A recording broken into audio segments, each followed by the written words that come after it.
পরিকল্পিতভাবে অপরাধমূলক বিশ্বাসভঙ্গ এবং জাল জালিয়াতির মাধ্যমে অসৎ উদ্দেশ্যে পরস্পর যোগসাজশে ক্ষমতার অপব্যবহারপূর্বক ন্যাশনাল ব্যাংক লিমিটেড গুলশান শাখা ঢাকা হতে অবৈধভাবে 300 কোটি টাকা ঋণ মঞ্জুর করে উক্ত অর্থ উত্তোলনের মাধ্যমে আত্মসাৎ করার অভিযোগে জনাব আলম আহমেদ ব্যবস্থাপনা পরিচালক মরিয়ম কনস্ট্রাকশন লিমিটেড, জনাব বাবু হরিদাস বর্মন পরিচালক মরিয়ম কনস্ট্রাকশন লিমিটেড সহ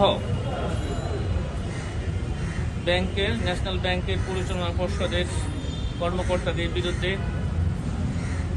দুর্নীতি প্রতিরোধ আইন 1947 এবং দণ্ডবিধির সংশ্লিষ্ট ধারায় আরও একটি মামলা রুজুর সিদ্ধান্ত গৃহীত হয়েছে। একই প্রক্রিয়া অনুসরণ করে পরস্পর যোগসাজশে একে অপরের সহযোগিতায় প্রতারণামূলকভাবে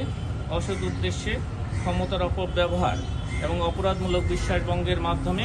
অস্তিত্ববিহীন প্রতিষ্ঠানের নাম ঠিকানা ব্যবহার করে পূর্ব পরিকল্পিতভাবে মিথ্যা তথ্য সম্বলিত ভুয়া কাগজপত্র সৃজন এবং তার সঠিক মর্মে ব্যবহারপূর্বক কাগজে প্রতিষ্ঠান প্রকৃতি অ্যাসোসিয়েটসের নামে ন্যাশনাল ব্যাংক লিমিটেড মহাখালী শাখা ঢাকা হতে 80 কোটি টাকা মঞ্জুর এবং বিতরণ দেখিয়ে ঋণের অর্থ স্থানান্তর, রূপান্তর এবং হস্তান্তরের মাধ্যমে আত্মসাতের অপরাধে প্রকৃতি অ্যাসোসিয়েটস লিমিটেডের কর্মকর্তা এবং